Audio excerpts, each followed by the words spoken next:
Malheur, dit l'Éternel, aux enfants rebelles, qui prennent des résolutions sans moi et qui font des alliances sans ma volonté pour accumuler péché sur péché. Ésaïe chapitre 30, verset 1. C'est l'époque où les Hébreux en viennent à regretter leur vie d'esclaves sous la dictature de Pharaon alors que Dieu les a libérés de l'esclavage. Pourtant, que peut leur procurer Pharaon comparé à l'infinie bonté de Dieu ? Pour nous aujourd'hui, le Pharaon des temps modernes se nomme plaisir, passion, confort, matérialisme, sous une forme d'esclavage très subtile.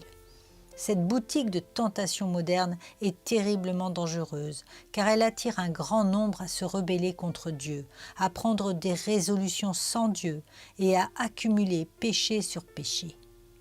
Le diable déteste les enfants de Dieu et il va laisser cette boutique de la tentation ouverte pour eux 24 heures sur 24. Il s'infiltre même dans les églises, sous un courant émergent qui fabrique un Dieu sur mesure pour la prospérité et l'estime de soi. Le véritable enfant de Dieu ne se retourne pas. Il peut tomber, mais comme le pèlerin, il ne rebrousse pas chemin. Il a bien compris que le piège de la tentation était pour sa ruine. Alors il renonce, il porte sa croix pour glorifier son Dieu qui le libère de cet esclavage diabolique.